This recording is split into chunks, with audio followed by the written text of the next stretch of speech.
Hello, today we are here with Sonja from Seniors Helping Seniors, and she is going to talk to us all about aging at home. Thanks for coming today, Sonja.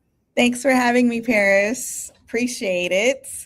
Yes, so aging at home. First off, what is that, right? A lot of us don't even know the term or what that phrase means. But basically, aging at home means for you to stay in your home as long as possible, safely and independently. So, with Seniors Helping Seniors, that's the type of service we offer, and our goal is to keep you at home as long as possible. So here we go, aging at home. First off, a little bit about Seniors Helping Seniors is we are a caregiver company, and we currently serve all of Denton, Tarrant, Wise, Johnson, and Collin counties. We currently work with those who are in their home or even sometimes at independent or assisted living. There is a multiple amount of services that we provide, which I will go into further later on as we talk more about aging at home. So here we are. So Seniors Helping Seniors and the services that we provide to keep you in home. We provide companionship. We help with errands around the home, like housekeeping, meal preparation, transportation, medication reminders. Our caregivers are also trained in Alzheimer's and dementia care. And if you have any of those little fur babies, we also help with pet care as well. We help with assistance around the home, walking, transferring from bed to chair, and we even help with bathing and dressing and things like that. What I want to highlight out of our services here is our transportation. So there are a lot of other services in our area that are just transportation based, where they pick you up and drop you off. With our caregivers, when it comes to transportation, we stay with you. So let's say you have an appointment at a doctor's office, we go and pick you up and we stay with you the entire time of your appointment. And if you give us permission and if you'd like for us to, our caregivers can go into the doctor's appointment with you as well. And this is sometimes necessary for a multitude of reasons, but sometimes what it is just helping to communicate what happened at the doctor's office with your loved ones. So, for example, we're in the doctor's appointment with you, you're getting your information from your doctor. At the end of our caregiver shift, our caregiver will update the house portal and give all the notes that are necessary for your loved ones. Wow, But yes, that is awesome. I think that one I'm so glad you started off with that, because I think that's a game changer, because a lot of times that's the biggest disconnect, is that information there.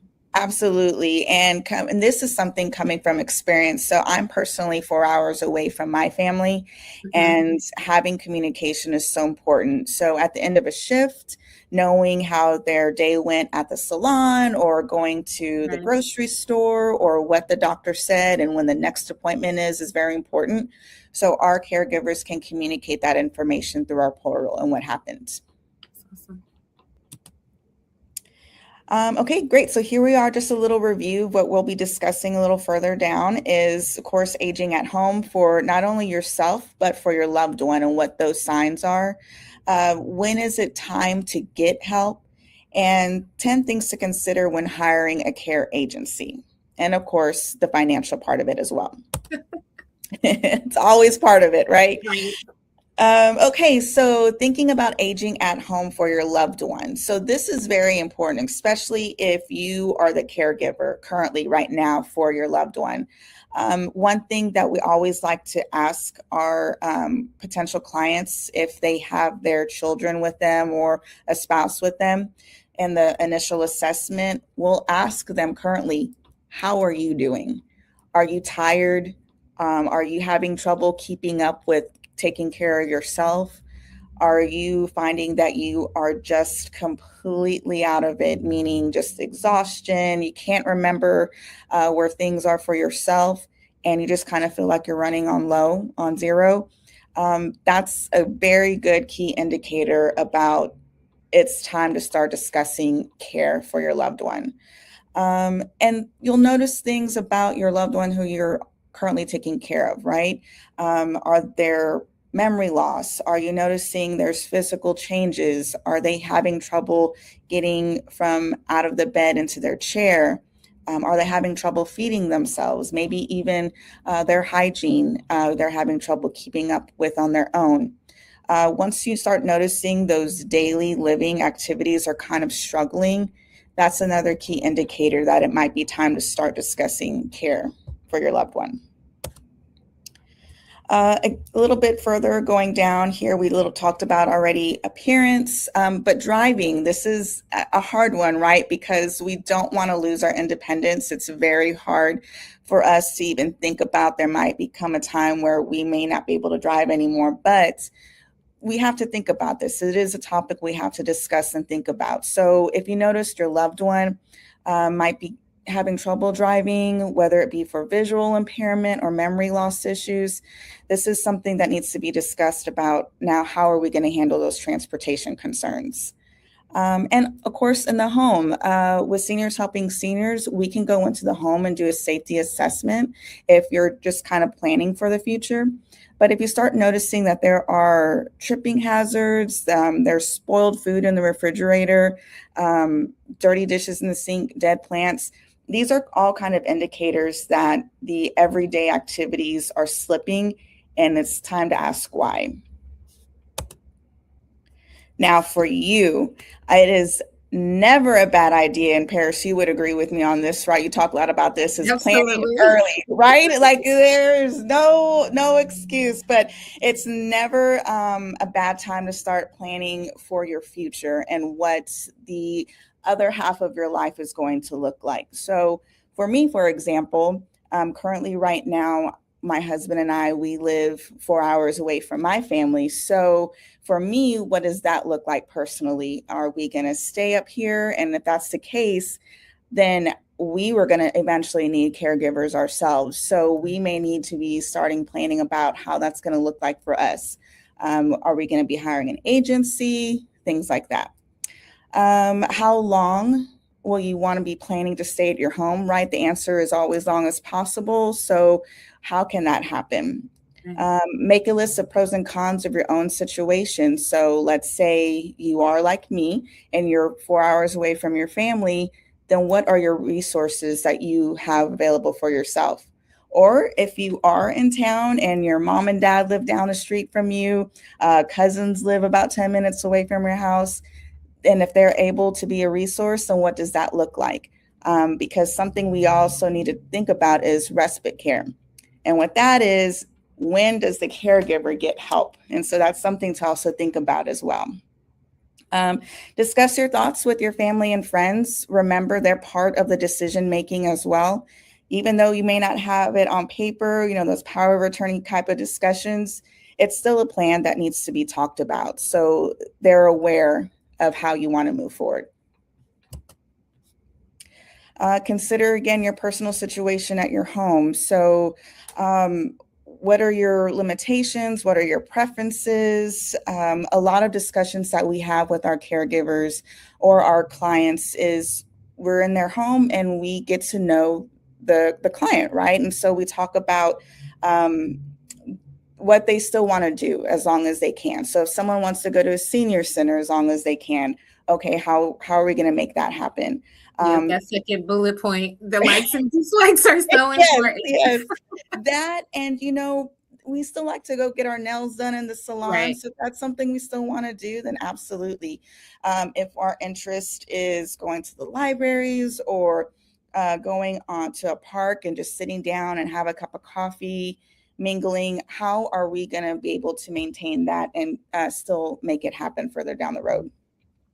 Of course, those everyday things, how are we going to get food? How are we going to get the general house taken care of and maintained?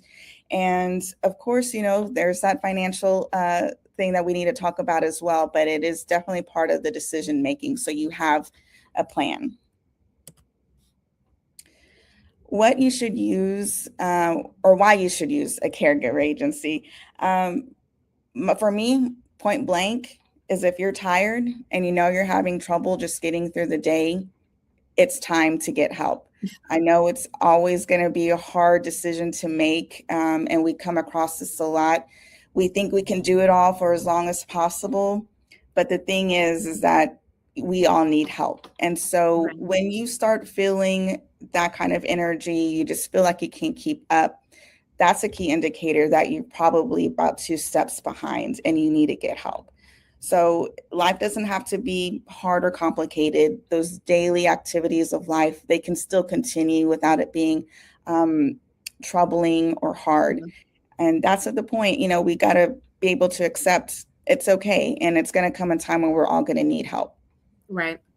And it's important, seniors helping seniors, we're an option. And I'd love to help everyone that we can. But I also want to make sure that it's very important that you choose an agency that the whole family feels comfortable with, because someone is going into your home. And we want to make sure that once you make this decision about having someone in your home, they're going to be part of your daily life, right? So make sure that you find the right company, the right caregiver to make this transition easy for you. And I'll say the reason why I love seniors helping seniors is because we do an assessment and we also follow up with meet and greets. We really want to make sure that the client and the caregiver have a great relationship, have a great rapport, because we're going to be here for the rest of your lives. We're going to be watching you, taking care of you. And eventually, a lot of those relationships, the client and caregiver relationships, end up being friendships. And so we really take that into consideration and make that a very important part of the next step, because you're bringing someone into your home and they're Right. going to be taking care of you, and you're going to be very vulnerable at sometimes, and so you really want someone who's going to make you feel safe and comfortable. Right. Okay, so I've kind of already talked a little bit about this, but the top 10 considerations when hiring an in home care service agency. So, health needs. You got to look, do you have any certain accommodations? Does the company offer medication management? Are your caregivers experienced working with memory or impaired clients? So, very important to take into consideration when hiring a company.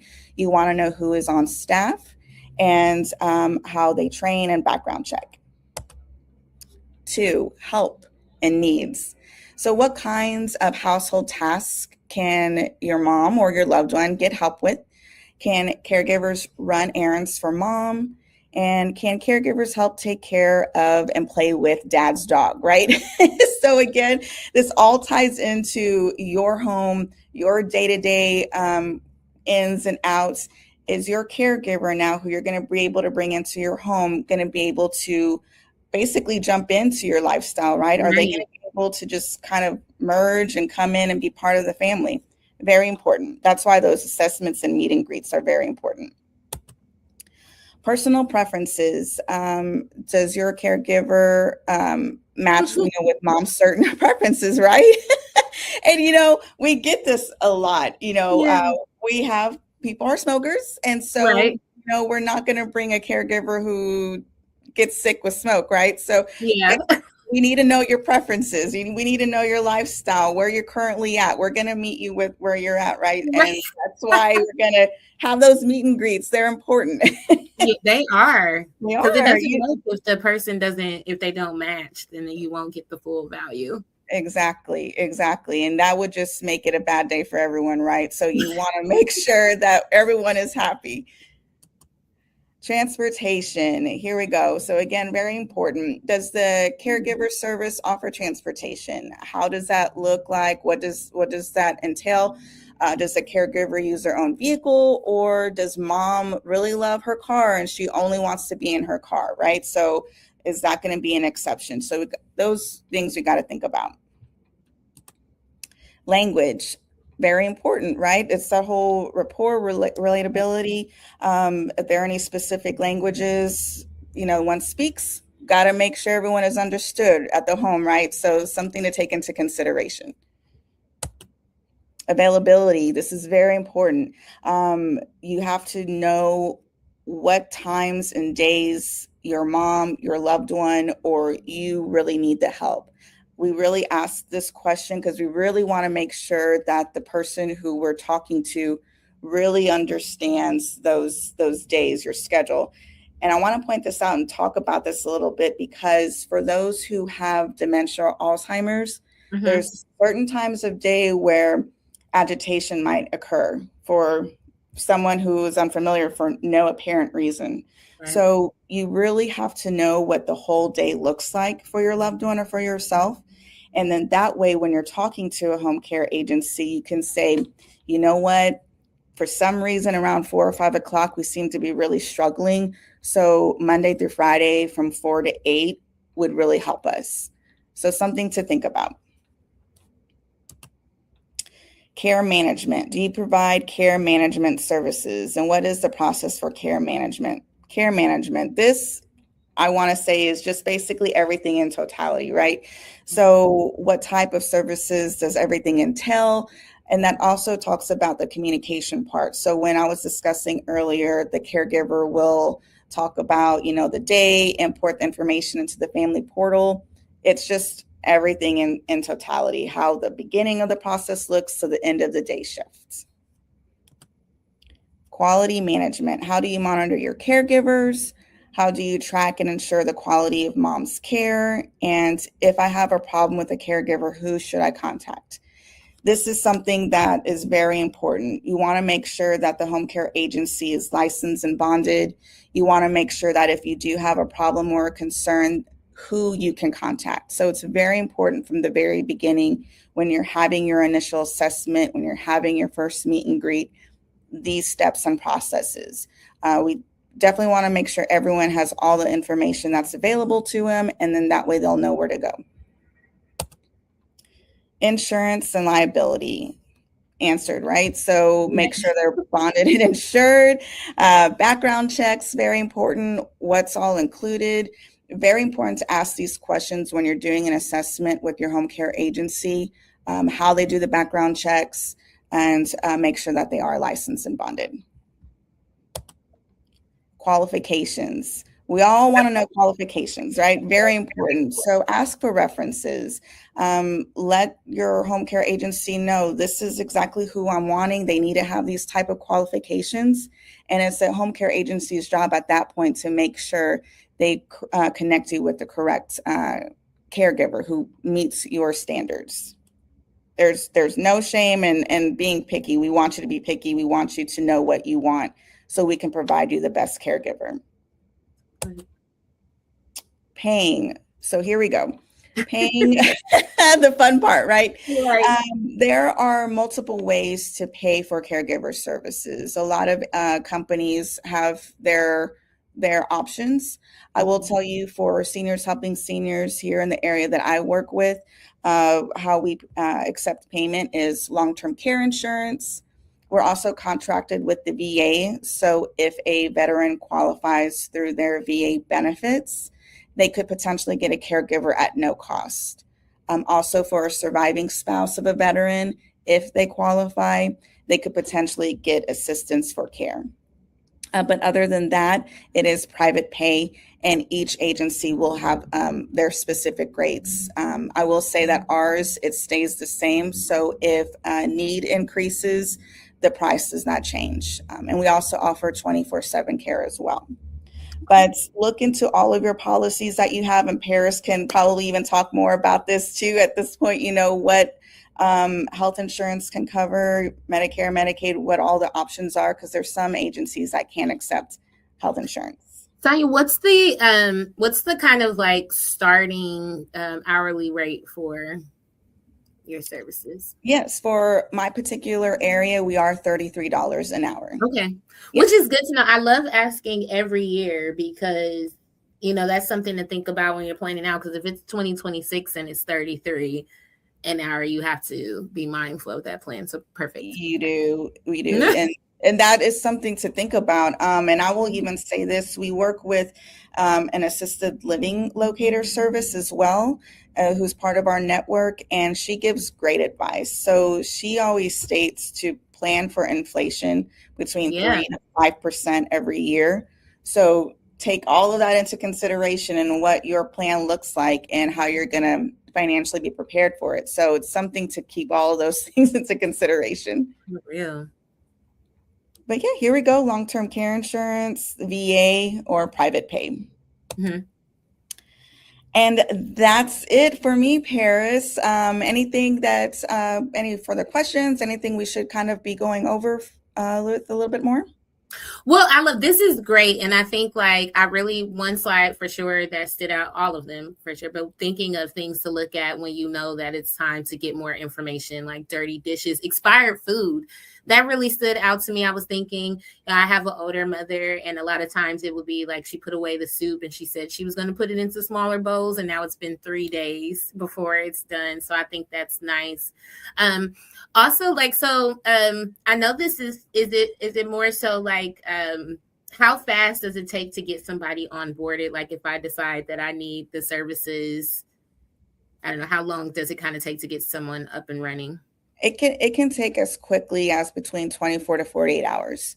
So Okay. it doesn't take long at all. The only course would be just scheduling the initial assessment and Mm-hmm. then setting up that meet and greet. So those would Mm-hmm. be the only time frame things. Now, of course, if you're a veteran, and you need help onboarding to verify your benefits, Yeah. just depending on how long it takes with the VA, Mm-hmm.